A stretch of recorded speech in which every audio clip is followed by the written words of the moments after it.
গরু এবং ছাগলের কিন্তু লিমিটেড কিছু রোগ আছে, অল্প কিছু রোগ আছে, সেই রোগগুলো ট্রিটমেন্ট করা কিন্তু খুব বেশি কিছু না।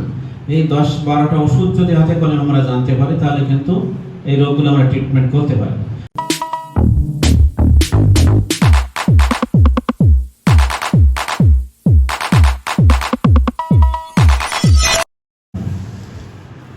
মোহাম্মদ আব্দুল কাদের স্যারকে তার বক্তব্য রাখার জন্য বিশেষ অনুরোধ করছি। বিসমিল্লাহির রহমানির রহিম।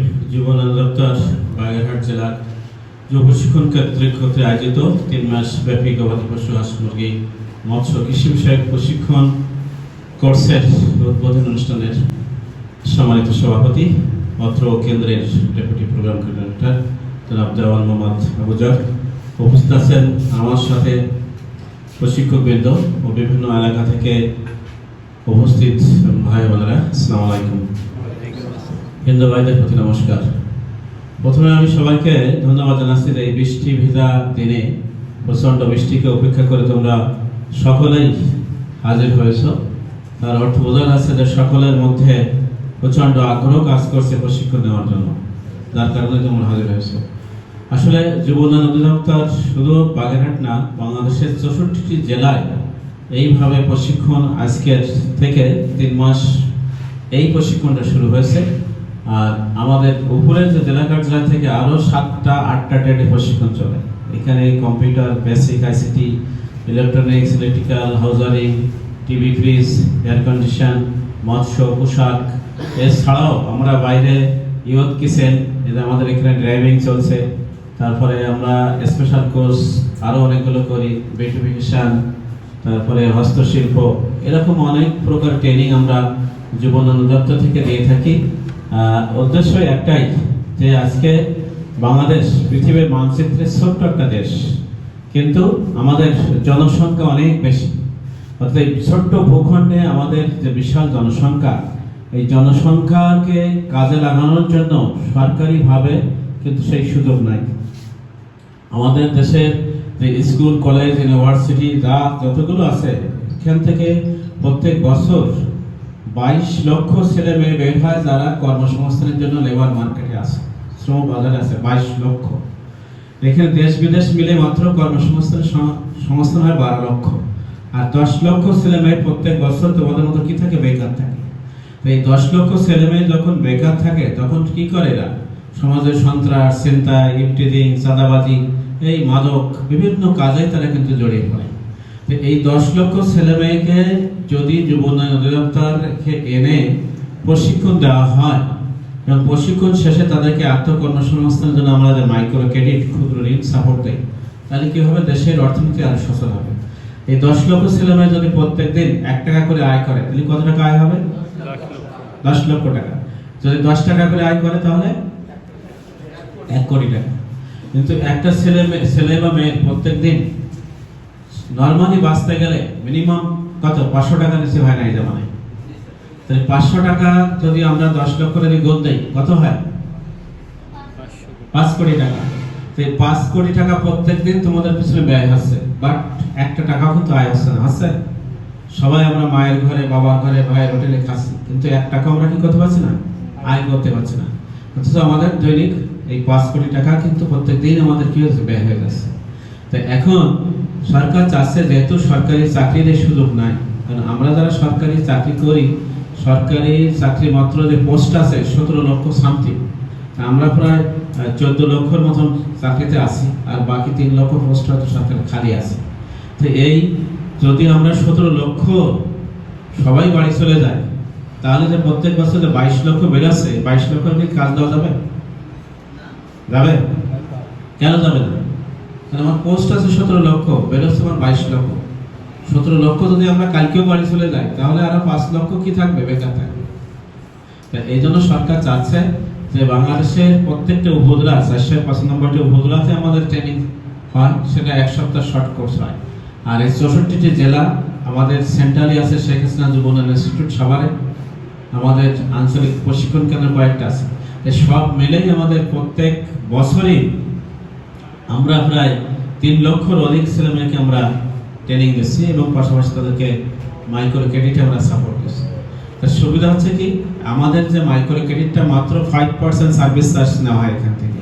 তো 5% সার্ভিস চার্জে কিন্তু বাংলাদেশের সরকারি বেসরকারি কোনো প্রতিষ্ঠান কিন্তু এত কম সার্ভিস চার্জে কিন্তু টাকা দেয় না, যেটা আমরা দেই। তো উদ্দেশ্য একটাই, আমরা নিজেই কি করব, চাকরি করব না, বেকারও থাকবো না, অর্থাৎ নিজের পায়ে আমরা নিজে দাঁড়াবো।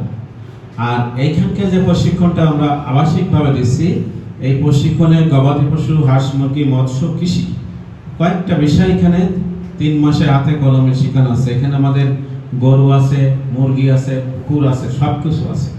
এখন একটা ছেলে যদি ভালো করে এখান থেকে চিকিৎসা শিখে যেতে পারে, তাহলে মাসে কিন্তু বাড়িতে গিয়ে নর্মালি সে 15-20 হাজার টাকা আয় করতে পারবে। আমি এর আগে সাতক্ষীরাতে ছিলাম। সাতক্ষীরাতে যুব প্রশিক্ষণ কেন্দ্র শুরু আমার হাত দিয়ে, ওই বিল্ডিং থেকে শুরু করে ট্রেনিং পর্যন্ত আমি করে আসছি। প্রায় আমি ওখানে 6 বছরের মতো ছিলাম। তো ওখান থেকে বহু ছেলে আমি আসার পরে তারা মাঝে ফোন করে, স্যার আমার আজকে এই মাসে 20,000 টাকা আয় হয়েছে, মাসে 30,000 টাকা, কেউ 10,000 টাকা। তার কারণটা কি, গরু এবং ছাগলের কিন্তু লিমিটেড কিছু রোগ আছে, অল্প কিছু রোগ আছে। সেই রোগগুলো ট্রিটমেন্ট করা কিন্তু খুব বেশি কিছু না।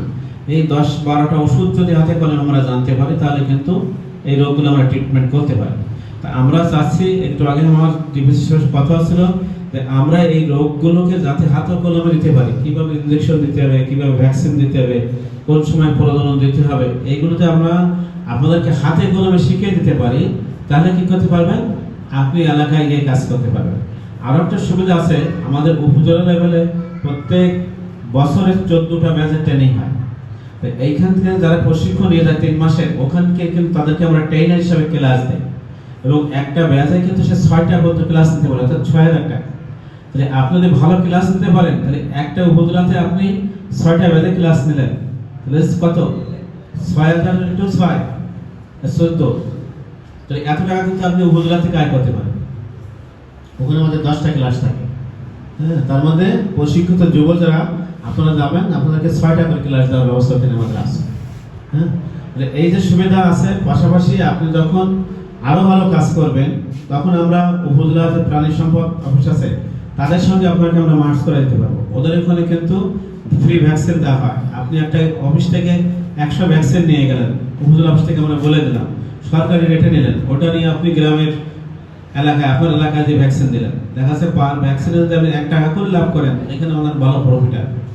পাশাপাশি আপনার নিজের একটা খামার আছে, আপনি চিকিৎসা করতেছেন, তো এতে কিন্তু আপনার মাসে ভালো একটা টাকা আপনি আয় করতে পারবেন, যেটা আপনি চাকরিতে করে করতে পারবেন না। আমার এখনো মনে আছে যে সাতক্ষীরা দেবহাটার আজিজ নামে একটা ছেলে আছে, সে এক পর্যায়ে কাজ করতে করতে ওই উপজেলা ভেটারিনারি অফিসে, লাইফ স্টক অফিসে নিজেদের স্টাফের মতন হয়ে গেছে। অনেক সময় দেখা যাচ্ছে অফিসে কেউ নাই, ওই অফিস খুলতে চলে আসছে, এবং ওর এলাকায় একবার ভালো ডাক্তার হিসাবে পরিচিত হয়ে গেছে। এটা আপনার কাজের মধ্যে আপনার পরিস্থিতি বাড়বে। আপনাদের কাজ থাকে তাহলে কিন্তু আপনাকে চিনবে, আর যদি আপনার কাজ নাই, আপনি গ্রামে বসে আছেন, গোপটি করে বসে আছেন, আপনাকে কিন্তু কেউ চিনবে না। এজন্য আপনার কাজ হবে এখান থেকে প্রশিক্ষণ নিয়ে আপনার এলাকায় আপনি সেবা দেবেন। এজন্য আপনার বাড়তি কোনো কি নেই, ডিসপেন্সারি খরচ নেই, আপনার দোকান খরচ নেই, আপনার কিছু নেই, জাস্ট আপনার সাইকেল বা মোটরসাইকেল থাকলে আপনি এলাকায় ঘুরে ঘুরে আপনি চিকিৎসা করতে পারছেন। আর এখন কিন্তু ওষুধপত্র সব জায়গায় অ্যাভেলেবেল হয়ে গেছে। আপনার যে কোনো জায়গায় অর্ডার দিলে আপনি একদিনের মধ্যে ঢাকা থেকে ওষুধ পাচ্ছেন। পাশাপাশি আপনি মুরগি বা মাছের খাবার, ফিড, এই ফিডের কোম্পানির ব্যবসা আপনি করতে পারছেন। আপনি যে কোনো একটা কোম্পানির লাইসেন্স নিয়ে আপনি একটা বাজারে দোকান দিলেন, আপনাকে ওরা কোম্পানি কি করবে, একেবারে কিছু টাকা জমা দিলে আপনার খাবার সাপ্লাই দিয়ে যাবে। আপনার একটা দোকান থাকলে কি হবে, আপনি 2-5 লক্ষ টাকার খাবার ওখান থেকে পাচ্ছেন, আপনি এটা বিক্রি করে আবার ওদেরকে টাকা দিচ্ছেন। এরকম কিন্তু অনেক ছেলে মেয়ে স্বাবলম্বী হয়ে যাচ্ছে এই ফিডের ব্যবসা করে, আছে না? এই জন্য আপনাকে কি করতে হবে, কাজ করতে হবে। আপনি যদি কাজ করেন তাহলে কিন্তু আপনার অনেক রাস্তা খুলে যাবে। আর আপনি কাজ না করেন, চাকরির পিছনে দৌড়ান, কিন্তু হবে না। দেখেন আমাদের দেশ থেকে 20 লাখ 30 লাখ টাকা খরচ করে সৌদি আরবে যাচ্ছে, ওমানে যাচ্ছে, কাতারে যাচ্ছে, বিভিন্ন জায়গায় যাচ্ছে। ওই 30 লাখ টাকা যদি আপনি দেশে বিনিয়োগ করেন, আপনি 3 বিঘা জমি কেনেন, জমি কিনে আপনি একটা পুকুর করে এখানে কৃষি সব আপনি কাজ শুরু করেন, যেমন ওখান থেকে আপনার যে আয় হবে, অনেক টাকা আয় হবে এখান থেকে। তো এই জিনিসটা আমরা নিজেই করি না। আমি এই যে গত মে মাসে আমি সৌদি আরবে উমরা করতে গেলাম, ওখানে দেখছি বাংলাদেশের ছেলেরা ওই রাস্তায় ক্লিনারের কাজ করতেছে, 12 ঘন্টা 8 ঘন্টা ডিউটি করতেছে, একবারে প্রচন্ড রোদের 35-40 ডিগ্রি তাপমাত্রার মধ্যে 1 সেকেন্ড ফাঁকি দেওয়ার কোনো রাস্তা নেই। মাস শেষে কত 300 বা 400 রিয়াল বেতন পাচ্ছে, যেটা আপনি বাংলাদেশে বসে ইজি আয় করতে পারেন। তবে কঠিন পরিবেশে এখানে আমাদেরকে আয় করতে হবে, আমাদের দেশের মধ্যে আমি কাজ তৈরি করে নিতে পারি। তা আমি আর কথা বলা চাচ্ছি না।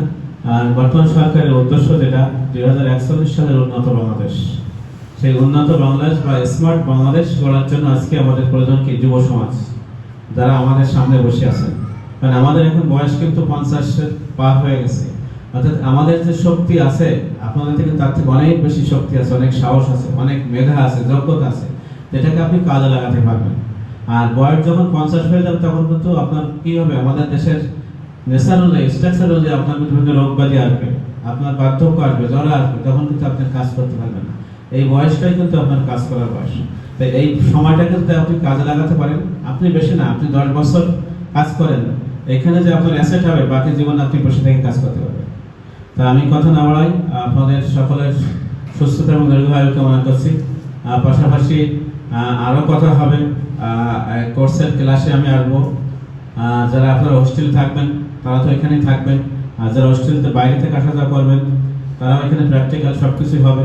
আমাদের এখানে মোটামুটি পরিবেশ প্লাস আমাদের যারা রেজিস্ট্রার আসলে যে আমাদের রোপণ খুলনা ইউনিভার্সিটির কি ফিশারিজ না, ফিশারিজের কিন্তু টপ লেভেলের ছেলে আমাদের যে নজর দীর্ঘ অভিজ্ঞ প্রত্যেক শিক্ষক এখানে আছে, তখন দীর্ঘদিনের একজন কিন্তু অভিজ্ঞ সারা সবাই অভিজ্ঞ। মানে এদের কাছ থেকে আপনাদেরকে শিখতে হবে, মানে আপনাদের শিখতে না আসান তাহলে এখান থেকে জোর করে শিখাবে, জোর করে আপনাকে জানতে হবে। জানার জন্য তারা এখানে যারা আছে আমাদের মোটামুটি সবাই অভিজ্ঞ। আমাদের এই যে আপনাদের ডিপিসি স্যার, উনি কিন্তু ময়মনসিংহ ইউনিভার্সিটির একজন এক্সপার্ট। হ্যাঁ, তাই এই এক্সপার্ট এত যারা আছে এদের কাছে আপনাদের শিখতে হবে। আপনি যদি শেখেন তাহলে আপনি সে বাস্তবে কাজ লাগাতে পারবেন। আর আপনি মনে করেন যে আমি 3 মাসে আসলাম আর গেলাম, খেয়ে দিয়ে গেলাম, কিছু মাথা নিয়ে গেলাম, এটা কিন্তু লাভ হবে না। যেটুকু সময় আপনি আসছেন, আজকে আপনার সময় ফ্রম দ্য ডে 1 থেকে আপনাকে স্টার্ট করতে হবে। At the end of the day, you have to calculate what is my achievement today. আজকে দিনের আমার অ্যাচিভমেন্টটা কি, আমি সেইটাই আমাকে যাচাই করতে হবে। এইভাবে আপনি 1 সপ্তাহ 9 দিন আগান, দেখবেন ইনশাআল্লাহ আপনি যখন এখান থেকে 3 মাস পরে বের হয়ে যাবেন, আপনি একজন ভালো ফিজিশিয়ান, ভালো একজন চিকিৎসক হিসেবে বের হতে পারবেন। আমি কথা না বাড়িয়ে সকলের সুস্থতা দীর্ঘায়ু কামনা করে আমার সংক্ষিপ্ত কথা শেষ